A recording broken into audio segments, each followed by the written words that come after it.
Hey friends, welcome to eSports, your go-to for all things football. From wild transfer rumors to behind-the-scenes drama, we've got it all covered. Now let's jump into the news. And today, we're going back to the beginning, before the trophies, before the glory, before the world knew the namer Zinedine Zidane. We're telling the story of a boy with no money, no spotlight, just one broken pair of shoes, and a dream bigger than the streets he walked on. Zinedine Zidane was born in 1972 in La Castellana, a rough, working-class neighborhood on the edge of Marseille, France. His parents were Algerian immigrants. They had 5 children. No luxuries, no vacations, just survival. Zidane grew up surrounded by poverty, crime, and tension. But he also grew up with something else: football. There was a small concrete square between the apartment blocks, no grass, no goals, no refs, just chaos. But to young Zizou, it was everything. That was his pitch, his escape, his school. There's a story his first coach used to tell, one that defines the soul of Zidane. One day, Zinedine showed up to training with shoes so worn out, they barely held together. The sole was flapping, the fabric torn, his socks visible. His coach, Jean Varad, looked at him and said, "Greater than Zinedine. Why don't you throw those away?" Zidane looked him dead in the eye and said, "Greater than because I still have dreams to chase." That answer stuck. It wasn't just about football, it was about fire, it was about belief.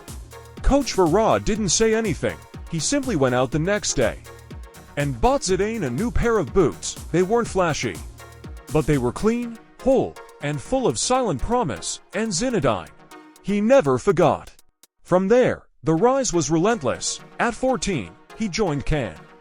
At 17, he made his professional debut. By 24, he was the most elegant midfielder in Europe. But Zidane never forgot those streets or those shoes. In 1998, he gave France its first ever World Cup, scoring twice in the final against Brazil. In 2000, he won the Euros. In 2002, he scored that volley for Real Madrid, one of the greatest goals in Champions League history.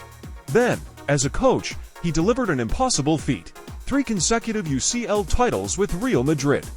But through it all, the headlines, the Ballon d'Or, the fame, he stayed grounded. Because he knew where he came from, and what it cost to rise above it. Let's talk numbers and legacy. 125 career goals as a midfielder, 108 caps for France. World Cup winner 1998, Euro winner 2000, Champions League winner 2002. Ballon d'Or 1998, FIFA World Player of the Year 3x. UCL winning coach, 3 years in a row.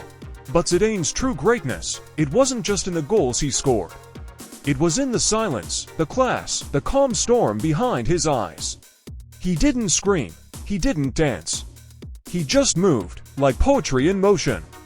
Today, Zidane is retired from coaching, but he remains a symbol of elegance, of strength, of humble greatness. From the streets of Marseille to the lights of the Bernabeu, from torn shoes to golden boots, Zidane's journey isn't just a football story, it's a human story. So now we ask you, what's your Zidane moment? That volley, that headbutt, that look of calm before the storm. Tell us in the comments, we want to hear your story.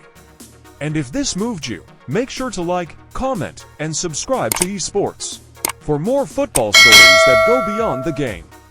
Because legends don't just play the game, they change it forever. And Zidane, he did it with grace and a pair of broken shoes.